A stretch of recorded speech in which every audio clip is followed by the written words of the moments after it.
Hello, Coach Ojugo here. Glad you're able to join our program, the How to Set Up Your Own Business mini class. And this will last for 2 days. So this is just a pre-recorded video. We'll be sharing the links to this video in the WhatsApp group and other materials for this course.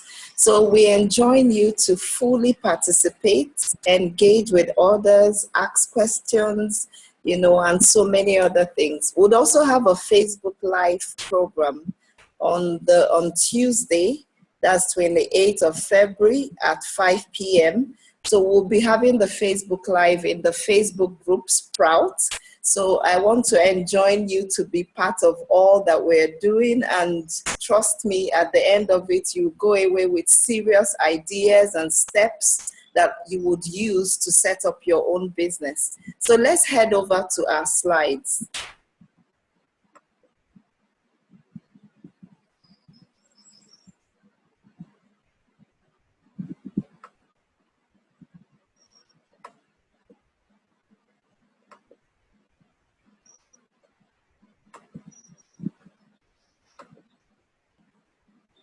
So there we go. Again, Coach Ojugo here. So I would I'll try to minimize my face so that we'll be able to concentrate on the main thing, that is the presentation. This presentation will come in 2-part slides to allow us, assimilate day 1's activities and then day 2's activities. So I would minimize my face. I hope you have your book ready and you've taken off all distractions. Okay, so how to set up your business. Again, I would introduce myself. My name is Ojugo Ajunwa. So I'm the lead facilitator for this mini course. It's actually our first WhatsApp class, and we are so excited for the potentials that this holds, for a lot of people that may not have access to laptops and so on. Objectives of the mini course. The agenda. What are you passionate about? What is your why? Naming your business. How to generate viable business ideas. Who is your target audience? What problems can you solve for your clients? Tools you would need. How to promote your service and get your first set of 100 paying clients in 60 days or less. What next? Then the Q&A session on the WhatsApp, on the Facebook group I talked about earlier. So you could take note of that URL and join the group. You would be, once you join in, we'll accept you into the group. So a bit of some introductions, formally this time. My name is Ojugo Ajunwa. I'm an MBA and PMP. PMP there stands for Project Management Professional. I'm a wife and mom of 2 lovely kids, also a consultant and trainer for the past 15 years.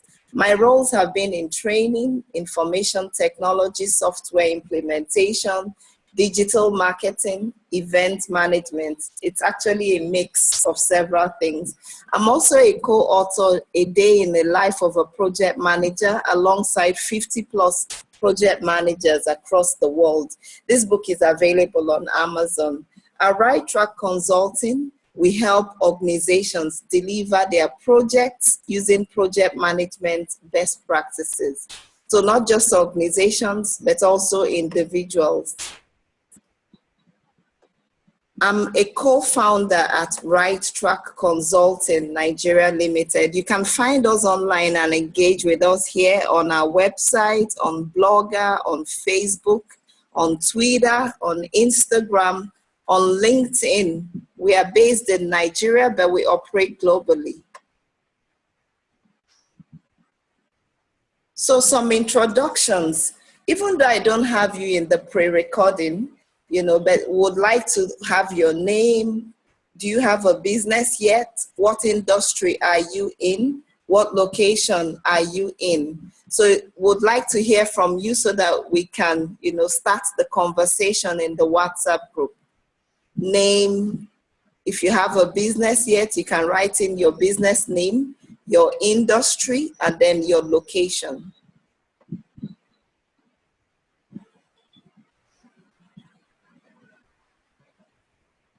Okay, so now our introductions are almost out of the way.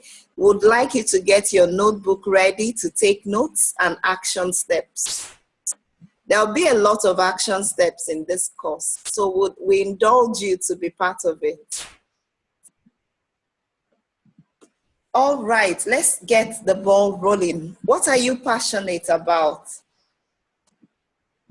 That's our first question in this course. What are you passionate about? What is it that, makes you want to jump out of your skin? Something that makes you want to put in your best, even if it's in a challenging situation. So take a critical look at yourself. What are you passionate about? Try to list some of that in your notebook. It's important to build your business around your passion. That way it's sustained in the long haul. Next, we look at your why for starting a business. Why do you want to start a business? Share with us in the group. Most people, once you can, have a clear, cut out reason for starting out a business, then even when you meet obstacles while you're setting up your business, it will not move you.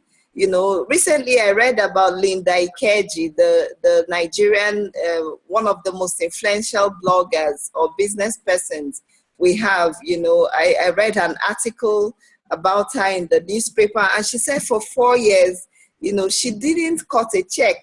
There was no profit from her business. So if for 4 years you don't make money in a business, would you easily give up? What is the why for starting out your business? So share with us in the group. Next, we look at naming your business. In fact, these days I see so many names that people shouldn't have named their business. Sometimes you see Emeka and Sons Limited. It doesn't really describe what they are doing. So number one, ensure the name identifies what you're doing. What service are you providing? So let the name, the new convention or modern way of naming your business is to make sure that the name, speaks about what you do somehow, it's captured, and then it's easy to remember.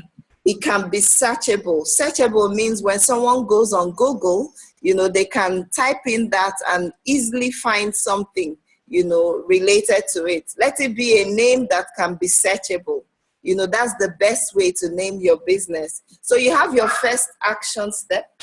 List 3 names for your business if you haven't named your business yet.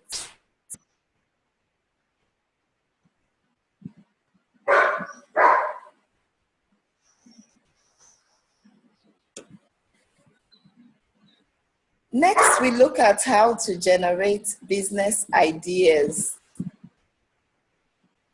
So let's make a move on our ideas.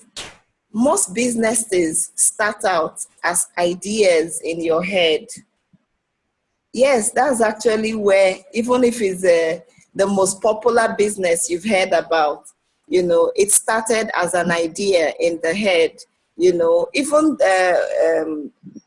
Nigeria's Aliko Dangote, his business, the Dangote Group, started as an idea one day, in his head. So like we said earlier, you must be passionate about what you want to do, what problems move you to tears or get you angry. These problems are indications of things you can actually do, where you can function best. At this point, don't worry about money yet. What can you do if you have all the money in the world? So we want you to start from the position of a positive mindset. In your journal or notebook, I want you to list 5 ideas you can use to create a business. So take out time and list 5 ideas you can use to create a business. In case you're just joining in, I would recap when I'm done with this session. This is day one. Next, you need to research your idea for viability. What do we mean viability? We want to check, will this idea make it to the marketplace? There are so many ideas out there, but you must make sure your idea is viable enough to be sustainable. Market research can prove invaluable in determining your idea's potential. You can gather information from various sources, industry associations. For instance, you want to create a financial consulting firm. You need to think about associations in the finance world in your area where you live. So you can do some research from that industry association. Another quick way is through web searches. You could type in what that idea is and see what other people are doing. Are people in other countries implementing it? Are people in your own country implementing it? Then you could also make use of social media groups. Groups are a bit tricky, but make sure you're in the right social media group. There you can research your idea and check what people are asking for. You can also make use of newspapers to research your idea. What advertisements do you find in newspapers? Is any in connection with your idea? Then you could also look at federal and state agencies. What are they doing? What is their function? Can your idea improve something for them? So these are places that you can gather information from to check the viability of your idea.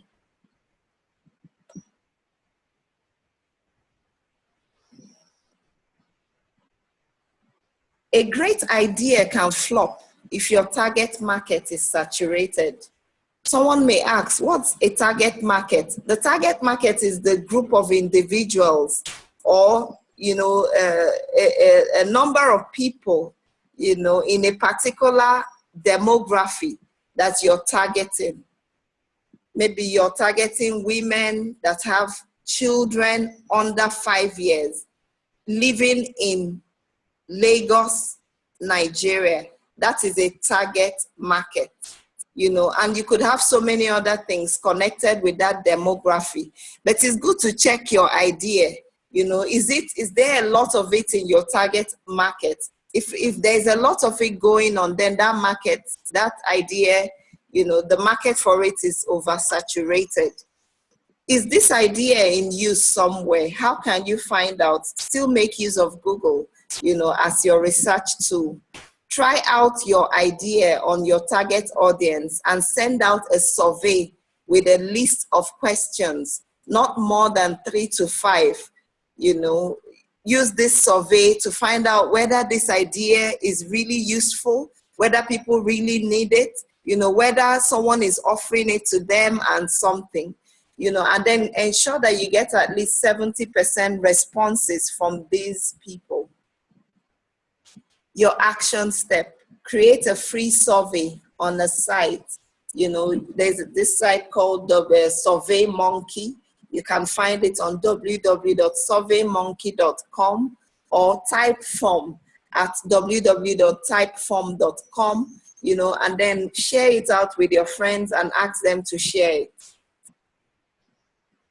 So by the time they are sharing it and you're getting information back, you're knowing whether this idea is really viable and whether the market is really ready for what you want to provide. Next, we go to a very interesting topic. Define your USP. What does USP mean? USP means your unique selling proposition. So this is the marketing statement you use to sell your products and services to prospective customers. Unless your target market understands your USP, they may never know yours is the business they should buy from. So our mission in this particular section of this mini course is to help you create a unique selling proposition for that your business, or even if the business is still in an idea phase, so that you're able to know how to communicate it and target the right market so that they can understand what you have. So how do you develop your USP? To develop your USP, you need to focus on your business. Consider the following. What do I do that no one else does? In Nigeria, we have Konga, we have Jumia, but you know that the two of them do not do the things the same way. They do not do their things the same way. Something differentiates them. So that's their USP. So what is unique also about my business? You need to think about that. What is unique? What makes if it's a salon you want to start, for instance, what would make my salon different from the salon down the road? Do I provide mobile salon services? Can I go around to the neighborhood and, not make the client come to me? That is something unique. Also, you need to have your unique story. Most people relate with stories. Growing up, we were all told stories. We were taught a lot of things using stories. So you need to create a story around your business.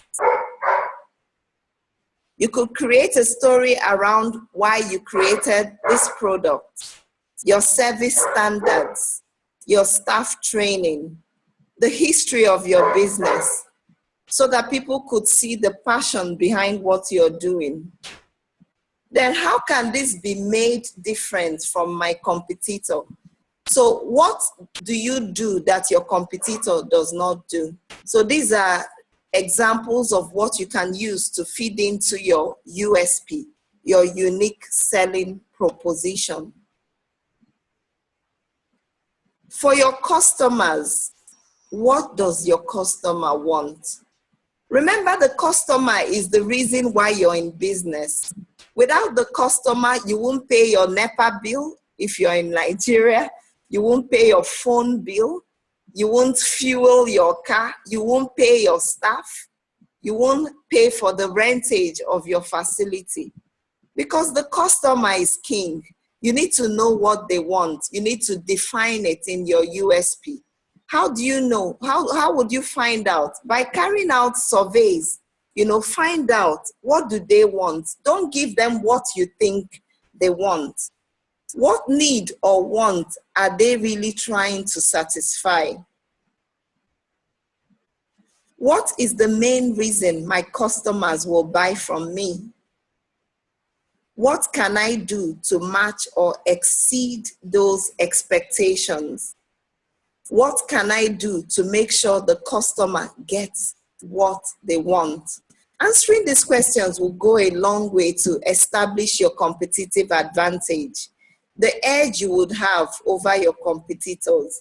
For example, these are some examples of great USBs. We deliver on service, on price, and on time.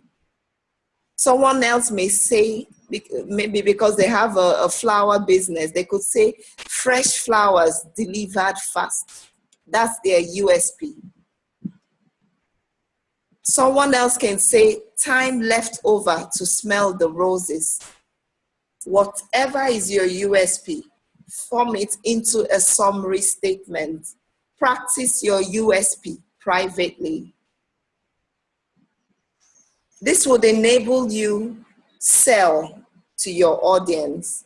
Next, we look at creating your elevator pitch. Very interesting topic also.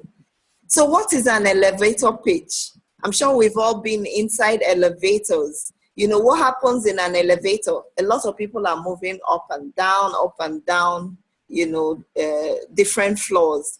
So sometimes you may meet someone that needs to know, what do you do? This could also happen in networking events, or even in church, or wherever you find yourself. Someone may want to know, so what do you do? So the elevator pitch describes the challenge. How would you explain your business and make a sale if fate placed you in an elevator with your dream prospect and you only had the time it takes to get from the top of the building to the bottom in typically 30 to 60 seconds, less than a minute? So you need to craft your elevator pitch. What are the contents? First of all, you need to create, how to create your elevator pitch. First of all, you need to identify your goal. What are you doing? What do you do in your business? You know, what's the goal of this elevator pitch? Explain what you do. Communicate your USP from the last slide, your unique selling proposition. Engage with a question. Put it all together. So that means list out all of these bits and pieces of information, sew them together, practice them, and then record yourself. All of us have smartphones. You know, your smartphone could have a recorder. Try to time yourself, you know, and talk about your USP, practice it, your elevator pitch, practice it for 30 to 60 seconds. You know, you could even share your elevator pitch, you know, if you feel like it, within the group. So that final elevator pitch, you know, that shows exactly what you do, you know, you can share that clip with us in the group. Remember, this is a class that is supposed to support you. So let's hear it and make corrections for you right here in class. So there we go. We're almost done with day one's activity. I just want to share another quote that says you have to be born in with an idea or a problem or a wrong that you want to right. If you're not passionate enough from the start, you will never stick it out. Take away from this course that you need to be passionate about what you're creating or what you want to create. And you know, I said we will do some recap. You know, once we are done with just this last one, your skill inventory. To create a business, you need to think, what skills can I bring to the table? Your skill inventory is a list of the abilities, your qualifications, the capacities you have as an individual. There are different categories of skills, you know, and you can rate yourself 1 to 10. For key or core skills. You could take a look at your CV to pull this out. Your leadership skills, where do you rank? Hands-on skills, people skills, creative skills, data/information skills, verbal skills, and so on. Ask yourself these questions. What am I good at? What skills can I transfer to my business? What can I delegate? If you don't have the right skills, you know, find somebody to do it for you.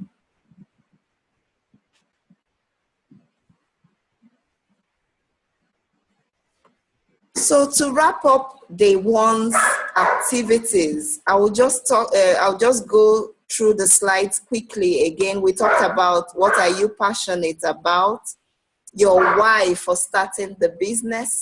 We talked about naming your business. We talked about listing 5 ideas or more, you know, that you can use to create a business if you don't have one yet. We talked about researching your idea for viability, the different ways to do that. We talked about, you know, making sure your idea, you know, is not going to function in a saturated target market.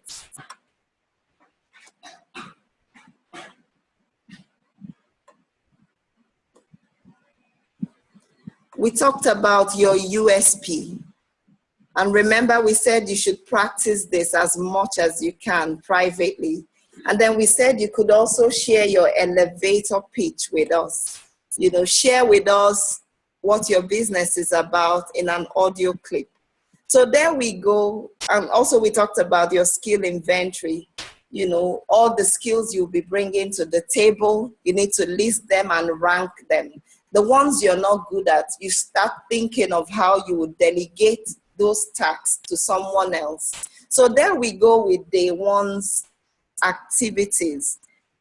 I hope you enjoyed this session. You could leave questions in the group. We'll have a Q&A, a final Q&A on Tuesday, 5 p.m. Thank you so much for listening, and I'll be right back with day two's recording. Thank you.